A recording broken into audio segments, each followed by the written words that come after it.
So let's talk about your student life. You did your master's in Vienna, partially in Sweden, and then you did your PhD in, basically you lived in this village, Lunz am See, in Lower Austria, but officially you were a student in Vienna. The same situation was for me. Let's start with masters first. So you did your masters at Boku. What expectations did you have, and what were the biggest difference compared to the US system of studying? Well, for me, it was a bit of a shock. I attended a special kind of university in the US called a liberal arts university, which focuses on having a well-rounded education. So I had to take a lot of history and language in addition to my chemistry courses and stuff like this, and music and things like this. So I had a little bit of an unusual education coming into it. The most interesting thing is Boku arranges their courses in very small chunks. So instead of having one course all semester, they have a lot of like week or two blocked courses, which is great for field trips or lab work or things like this. But then because my program, the way it was designed, you could kind of pick and choose what courses. You often took things out of order. So I found I went to several lectures where the first day was always the same. I was a little frustrated by that, but also and it was really cool that I had this program where it could be so diverse and I could learn a lot. So I remember taking like how to treat wastewater at alpine huts, how to design this. And I was like, well, this is cool. Or like how to model flood events. I had a huge variety of courses in Vienna. I did find the scheduling kind of frustrating because you kind of had to make them all fit. I think when you do a pure study program at the Boku, you have more of a structure and it's easier. Because some of the courses I've taught there, the students have like a natural progression. So it was a little chaotic, but I enjoyed it quite a lot because I got to basically take any course I found interesting. And there were a lot of choices in the field of environmental science. So I Mhm. enjoyed that a lot. Sweden was a lot more structured. Like I only took two courses and they were blocked over like I don't know, half a semester. And the funny thing about Sweden is for my master's program, you could specialize. And I wanted to specialize in water resources. And I did at Boku.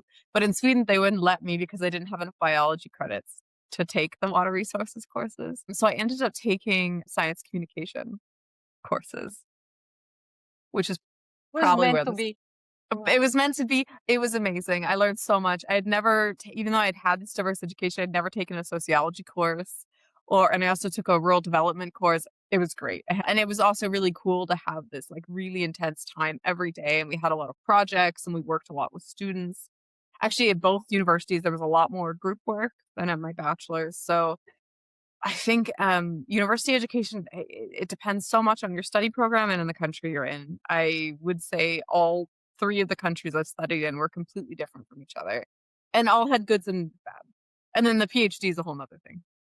I'm sure of that. We will come to that. How did you find costs of life for students in Austria and Sweden compared to the US and in I'm going to say general? compared to Alaska, because Alaska is expensive. My cost of living in Vienna was lower and I Was was what? traveling a lot. I wasn't eating at restaurants or anything, but I was very, very often I was trying to be very conservative because came here with a very like limited, I had a little bit of savings, but that was it. And I wanted to travel a lot. So I did everything really cheap, took a lot of really cheap Flixbus, which I totally recommend for anyone doing student lifestyle. Sure. It's like, I can go to Budapest. It's €8. Yeah.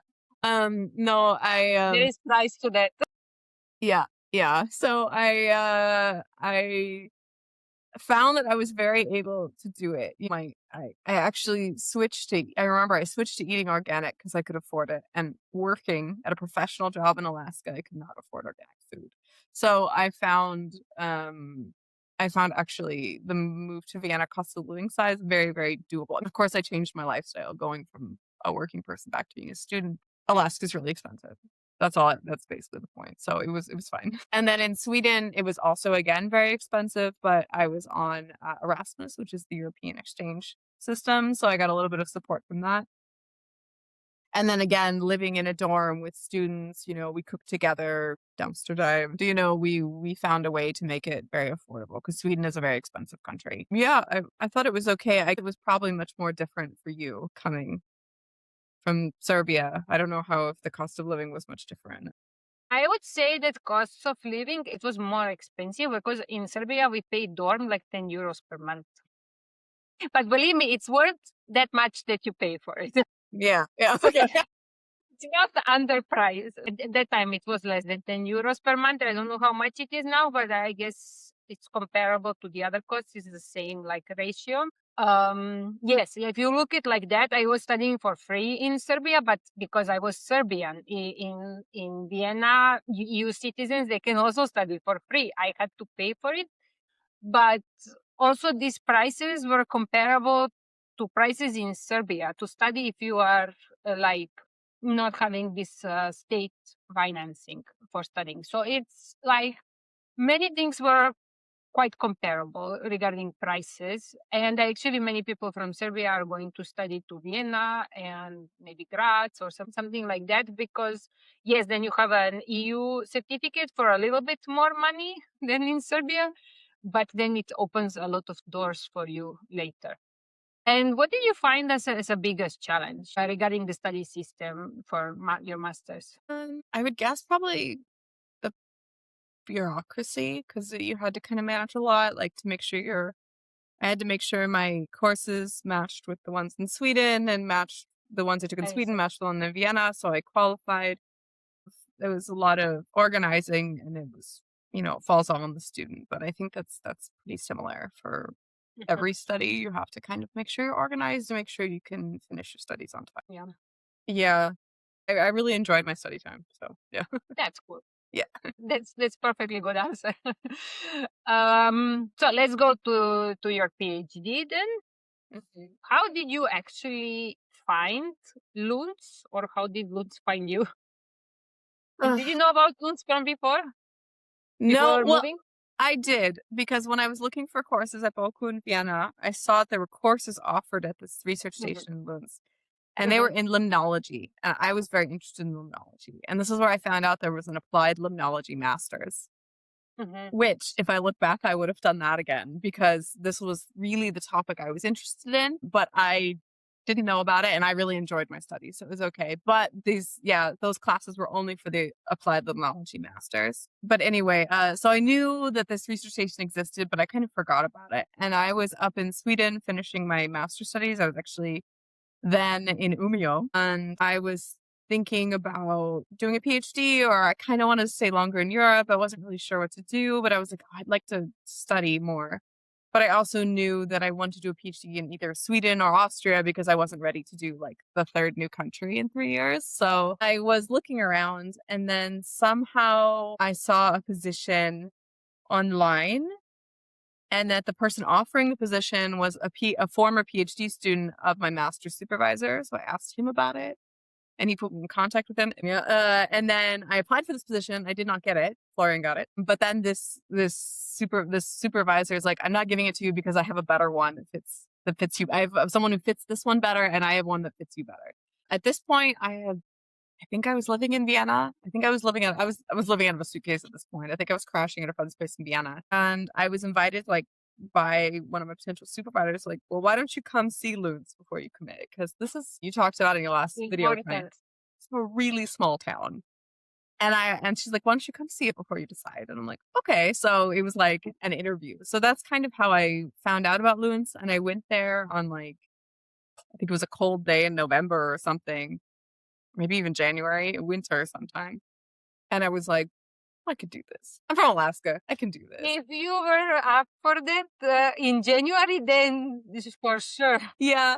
And I was like, I had friends in Vienna, and I had some connections to Vienna. So I was like, I can do it. And also, like, a countryside girl deep down, I'm back in Vienna, but I still miss Lunds. And so then I was like, okay, I'm going to do this. And then, the project sounded really interesting. It was kind of really on the topics I was interested in. It was on carbon and nutrients and freshwater streams. And I was working on streams in Sweden, but working on trace metals. So I was like, okay, this is really kind of the right topic. Seems like the right place.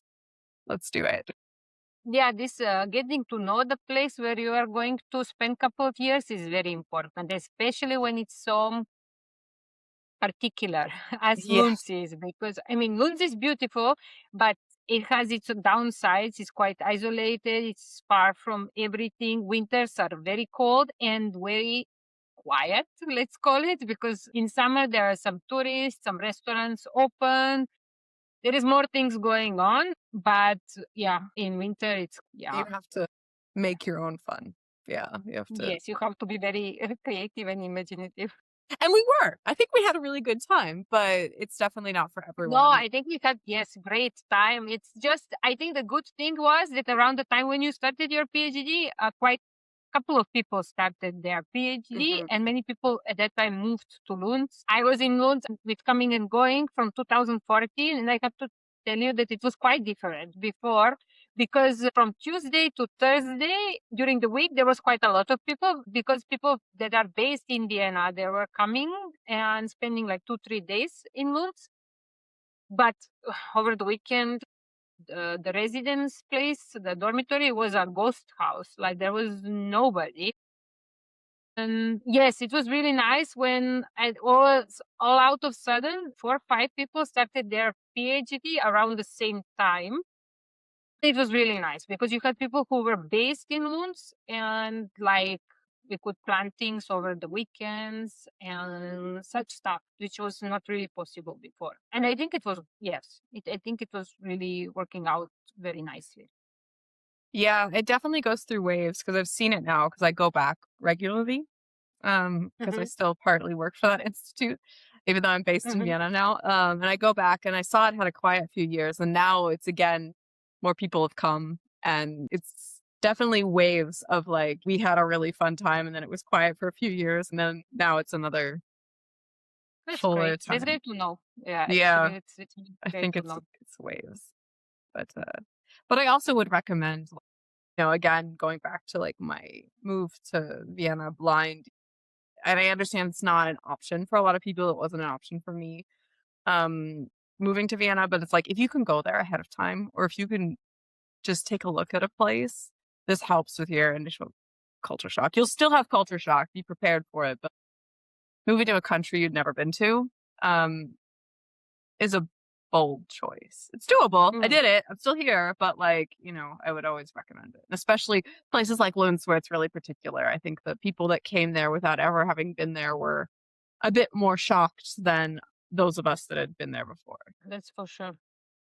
What were the biggest challenges during your PhD? I would say there's a couple things. One is Mm-hmm. the nature of a PhD, Mm-hmm. where you're kind of a student, but not really. I think apprentice is a better word. You're trying to generate new knowledge within a framework of how scientists generate new knowledge. And this is different for different fields, but you're trying to operate in a framework. And there's no right answer. And you have guidance from supervisors, but at some point you also have to rely on yourself. And this is just a hard thing. And also, you Mm-hmm. can't compare it to anyone else's experience. Junia had a different experience than me, and we did it in the same place in similar topics, but like Mm-hmm. every data set is different. It's something where it's like if you're stuck on a problem, there's no right answer, and you have to kind of figure out the acceptable way. And maybe your supervisor disagrees with you, or a reviewer disagrees with you, or like there's another, it's just like, and this is just something that's inherently difficult about PhD. And once you're through it, you can see that's just how it is. But when you're in it, you're just like, I'm never going to finish. Yeah. So that's, I would say thing number one, but that's universal. Mm-hmm. Thing number two was that the pandemic hit during the second or third year of my PhD. No, I can't even remember. It's just a blur. But during a time in my PhD where it was really difficult, and then also being in the pandemic was not a good recipe for me because I wasn't able to go home at all. None of us were, but like I didn't go home for a year and a half, and that was really tough. Even though I'd gone that long without going home, I'd had a visitor or I knew I could go home. But this feeling that I couldn't safely go home was really tough. And then this was also during a time in my PhD where I was working way too much because and it was all in your house. You're just sitting there with my flatmate working, and I think those were like the two things that are really tough. But one of them is universal to a PhD, and one of them was kind of universal to everyone during that time. Yeah, definitely. Each Yeah. PhD is different, and You don't really have a recipe. This is completely true. And you have to find a way around so many things. And I Yeah. think this is And yes, another situation where you're like, ask for help. Don't struggle for stuff. I mean, even if it's not from your supervisor, talk to other people. I remember exactly. random conversations with people at a conference Hmm. helping me with my PhD. Like, talk about your problems because this is how you'll solve it. If you're just trying to struggle with Hmm. a problem on your own, this is also in general for life. You're never going to solve everything by yourself. You need to talk to other people. And so, Definitely. and also, all PhDs struggle in some way, shape, or form, regardless of what they tell you. So, don't be Yeah. afraid to ask for help. Definitely, especially like if you really are like time limited. For example, in my case, it was that I could not be student forever. I had a residence permit to renew. I had to have fundings to be paid for what I was doing. Otherwise, I would not be able to proceed. It's very important to stay within some time schedule. Like, of course, it's going to change and adapt and deviate from like what would be the ideal case scenario, but you have to keep in mind that you have, like, especially in a case like mine, some people are studying much longer. I needed sometimes to remind my supervisor that I have the time limit, because he was, of course, from the different system where you could study for much longer. And I know that many people are afraid to do so. They're, yes, what you said, they are stuck and then they try to figure it out by themselves. They are scared to ask for help. And then it takes a lot of time. And this is actually leading to more and more problems. Yeah, just ask for help. And yes, you can get help from your supervisor, but you can also get help from many other places. It's a good advice. Were you ever thinking of quitting your PhD? Yes. Yes, absolutely. I don't know about you, didn't ever hear you talk about quitting, but I feel like a lot of people go through at least a little bit of like, I'm not making progress. This is taking too much out of me. This isn't going anywhere. I don't want to be a scientist. I'm going to quit. I don't think this is uncommon, especially with this funding issue, because in the end, you end up doing some work without funding. I mean, there's just never enough to actually get everything done. So, Yeah, definitely. yeah. I had literally nowhere to go back to. Like, I knew that I could not go back to my country. I knew that if I give up, I will never get a new degree. What was I going to do if I give up? So for me, this was really something that I could not even think of. Which I don't know if it's good or bad. I think both. I mean, it's good to have to remind yourself you have two options, but Mhm. at the same time, it's also you need that resilience. Yeah. Yeah. Let's talk a little bit about like the long-term expert life.